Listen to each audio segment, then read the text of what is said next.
तंत्र शास्त्र के विशाल और रहस्यमय संसार में पंचमकार का नाम सुनते ही एक रहस्यपूर्ण सहरन सी दौड़ जाती है।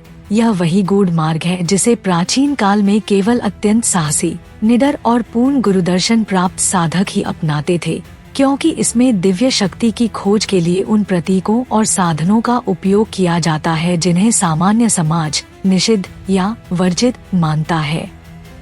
पंचमकार शब्द संस्कृत के पंच यानी 5 और मकार यानी म अक्षर से शुरू होने वाले 5 विशेष तांत्रिक साधनों से बना है। मद्य मद्यपान या अमृत का प्रतीक, मांस मांसाहार या शक्ति का प्रतीक, मत्स्य मछली या जीवन के जल तत्व का प्रतीक, मुद्रा अनाज या तांत्रिक हस्त मुद्राएं, और मैथुन यौन योग या ऊर्जा मिलन। यह पांचों साधन वाम मार्ग लेफ्ट हैंड पाथ तंत्र में वास्तविक रूप में और दक्षिण मार्ग राइट हैंड पाथ में पूर्णतः प्रतीकात्मक और मानसिक साधना के रूप में उपयोग किए जाते हैं। तंत्र के वाम मार्ग में पंचमकार का वास्तविक रूप अत्यंत गूढ़ और नियंत्रित वातावरण में गुरु की प्रत्यक्ष निगरानी में संपन्न होता है। इसमें साधक को पहले गुरु द्वारा वर्षों तक मानसिक, नैतिक और आध्यात्मिक रूप से तैयार किया जाता है ताकि वह इन साधनों का दुरुपयोग न करे और केवल ऊर्जा जागरण व दिव्य मिलन की दिशा में ही इनका उपयोग करे। उदाहरण के लिए मद्य का अर्थ केवल शराब नहीं बल्कि चित्त की वह अवस्था है जिसमें सांसारिक चिंता और द्वैत मिट जाए, और वाम मार्ग में इसे वास्तविक अमृत या नियंत्रित मात्रा में मद्य के माध्यम से प्राप्त किया जाता है, जबकि दक्षिण मार्ग में मद्य ध्यान, मंत्र जप और प्राणायाम के जरिए अंतःस्रावी ग्रंथियों से उत्पन्न आनंदरस के रूप में अनुभव किया जाता है। मांस का अर्थ किसी जीव का मांस न होकर अपने भीतर की वासनाओं, भय और मानसिक कमजोरियों को भक्षण करके शक्ति में बदलना भी है। वाम मार्ग में कुछ परंपराओं में वास्तविक मांस का सेवन होता है, जबकि दक्षिण मार्ग में यह प्रतीकात्मक रूप से किया जाता है, जैसे नीम के पत्ते, अदरक या प्रतीकात्मक वस्तुओं का भक्षण। मत्स्य यानी मछली जल तत्व और प्राण ऊर्जा का प्रतीक है। वाम मार्ग में यह जीवन के प्रवाह और जल की ऊर्जा के साथ साधक का जुड़ाव स्थापित करने के लिए वास्तविक मछली के सेवन से जुड़ा होता है, जबकि दक्षिण मार्ग में यह केवल प्राणायाम और कुंडलिनी के इड़ा पिंगला नाड़ियों में प्रवाहित होने वाली ऊर्जा के नियंत्रण के रूप में साधित होता है। मुद्रा का अर्थ केवल अनाज ही नहीं बल्कि वह तांत्रिक हस्त मुद्राएं हैं जो साधक की आंतरिक ऊर्जा को सक्रिय करती हैं। दक्षिण मार्ग में मुद्रा का अर्थ योगिक हस्त मुद्राओं और ध्यानावस्था में ऊर्जा संचार से है, जबकि वाम मार्ग में इसमें अनाज या विशेष अनुष्ठानिक अर्पण का समावेश होता है। अंत में मैथुन, जो पंचमकार का सबसे रहस्यमय और विवादास्पद भाग है, वाम मार्ग में इसे वास्तविक यौन योग, संयमित, नियंत्रित और ध्यानमय के रूप में साधा जाता है, जिसका उद्देश्य सिर्फ इंद्रिय सुख नहीं बल्कि ऊर्जा का आरोहण और सहस्रार चक्र का जागरण है। वहीं दक्षिण मार्ग में मैथुन का अर्थ आत्मा और परमात्मा का मिलन, शिव और शक्ति का आंतरिक योग है, जो पूर्ण ध्यान, मंत्र और भक्ति के माध्यम से साधा जाता है। काली और भैरव की पूजा में पंचमकार का स्थान सर्वोच्च माना गया है, क्योंकि ये दोनों देवता समय, मृत्यु, भय और मोह को पार करने की शक्ति का प्रतीक है। वाम मार्ग में काली साधना में पंचमकार का उपयोग साधक को भय, वासना और मोह के अंतिम बंधनों को तोड़ने के लिए किया जाता है।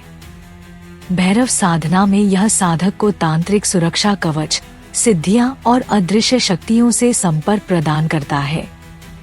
किंतु इन सभी साधनाओं में गुरु का मार्गदर्शन अनिवार्य है, क्योंकि पंचमकार का गलत प्रयोग साधक को पतन, मानसिक विकार या आध्यात्मिक भ्रम में डाल सकता है। तांत्रिक ग्रंथों में स्पष्ट कहा गया है कि पंचमकार केवल साधन है, साध्य नहीं। इनका उद्देश्य साधक को सामाजिक वर्जनाओं और मानसिक बंधनों से मुक्त कर उसे आत्मज्ञान और परम सत्य की ओर अग्रसर करना है। दक्षिण मार्ग के आचार्य इसे पूर्णतः प्रतीकात्मक मानते हैं और कहते हैं कि पंचमकार के वास्तविक भौतिक रूप में अटकना तंत्र का उद्देश्य खो देना है। उनके अनुसार यह सभी आंतरिक यात्रा के चरण हैं। मध्य ध्यान की अमृत स्थिति, मांस अपनी वासनाओं का त्याग, मत्स्य प्राण ऊर्जा का संतुलन, मुद्रा ध्यान व योग से ऊर्जा नियंत्रण और मैथुन आत्मा परमात्मा का मिलन। आधुनिक समय में जब इंटरनेट पर पंचमकार को लेकर कई भ्रांतियां फैली हुई हैं, आवश्यक है कि लोग समझें कि यह केवल किसी काला जादू या भूत प्रेत की विधि नहीं, बल्कि अत्यंत उच्च स्तरीय आध्यात्मिक मार्ग है जिसे केवल योग्य साधक ही साध सकता है। कई लोग इसके भौतिक रूप को सनसनी या मनोरंजन के लिए दिखाते हैं, जो तंत्र की गंभीरता और गरिमा को ठेस पहुंचाता है। वास्तविक साधक कभी अपनी साधना का दिखावा नहीं करते, क्योंकि ऊर्जा की गोपनीयता ही उसकी शक्ति का स्रोत है। इतिहास में पंचमकार का उपयोग केवल व्यक्तिगत मुक्ति के लिए नहीं, बल्कि राष्ट्र और समाज के कल्याण के लिए भी किया गया है। कई तांत्रिक साधकों ने युद्ध के समय ऊर्जा कवच निर्माण, महामारी निवारण और प्राकृतिक आपदाओं के प्रभाव को कम करने के लिए इन विधियों का प्रयोग किया। काली और भैरव की कृपा से साधक न केवल भय से मुक्त होता है, बल्कि अपने भीतर की सुप्त शक्तियों को भी जागृत करता है। आज पंचमकार को समझने के लिए हमें सनसनी से नहीं, बल्कि संतुलन और गहराई से देखने की आवश्यकता है। वाम मार्ग और दक्षिण मार्ग दोनों ही शिव और शक्ति तक पहुंचने के मार्ग हैं। फर्क सिर्फ यह है कि एक में सीमाओं को तोड़कर भय का सामना करके साधना होती है और दूसरे में अनुशासन, प्रतीक और ध्यान से। दोनों का लक्ष्य एक ही है, मोक्ष, आत्मज्ञान और पूर्ण स्वतंत्रता। आधुनिक युग में जहां जानकारी का प्रवाह तेज है, वहीं गलतफहमियां और भ्रम भी उतनी ही तेजी से फैलते हैं। कई लोग पंचमकार को केवल काले जादू या अश्लील अनुष्ठानों के रूप में प्रस्तुत करते हैं, जिससे इसकी पवित्रता और गंभीरता को आघात पहुंचता है। लेकिन वास्तविकता यह है कि पंचमकार का सही अर्थ और उद्देश्य समझने के लिए केवल पुस्तकीय ज्ञान पर्याप्त नहीं है। इसके लिए एक सच्चे सिद्ध गुरु का मार्गदर्शन अनिवार्य है। गुरु न केवल साधक को इस कठिन मार्ग पर चलने की शक्ति देता है। इतिहास गवाह है कि कई महान तांत्रिक सिद्धों ने पंचमकार साधना का उपयोग केवल व्यक्तिगत मोक्ष के लिए नहीं, बल्कि सामाजिक और राष्ट्रीय कल्याण के लिए भी किया। उन्होंने ऊर्जा कवच बनाए, युद्धों में मानसिक और आध्यात्मिक बल प्रदान किया, महामारी के समय सामूहिक प्रार्थनाएं और अनुष्ठान किए तथा आपदाओं के प्रभाव को न्यून करने का कार्य किया। यह सिद्ध करता है कि पंचमकार केवल व्यक्तिगत साधना का माध्यम नहीं, बल्कि व्यापक कल्याण की चाबी भी है। आज के समय में यदि हम पंचमकार के वास्तविक, गूढ़ और प्रतीकात्मक स्वरूप को समझ लें, तो यह हमें जीवन की हर कठिनाई, हर भय और हर बंधन से मुक्त कर सकता है। यह केवल एक साधना पद्धति नहीं, बल्कि एक आंतरिक क्रांति है, ऐसी क्रांति जो भीतर के अंधकार को मिटाकर भीतर के प्रकाश को प्रकट करती है। इसलिए इस ज्ञान को सनसनीखेज कहानियों, आधी अधूरी जानकारी या गलत व्याख्याओं में खोने न दें। इसे आदर और श्रद्धा के साथ समझें और यदि साधना करनी हो तो सद्गुरु के मार्गदर्शन में ही करें।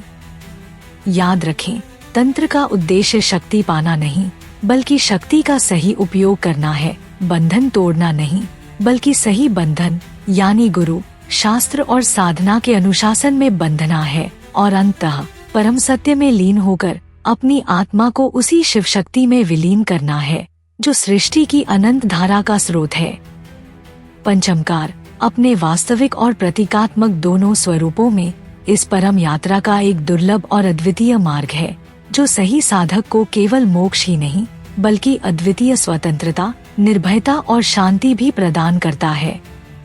यदि इस गूढ़ और निषिद्ध तंत्र की यह व्याख्या आपको ज्ञानवर्धक लगी, तो इसे अधिक से अधिक लोगों तक पहुंचाने के लिए वीडियो को लाइक, शेयर और सब्सक्राइब करें। बेल आइकन दबाएं ताकि अगले रहस्यमय और दुर्लभ तांत्रिक रहस्यों की वीडियो का नोटिफिकेशन आपको तुरंत मिले। तंत्र को समझें, उसका सम्मान करें और सही मार्ग पर चलकर अपनी शक्ति को जागृत करें। जय महाकाली, जय काल भैरव।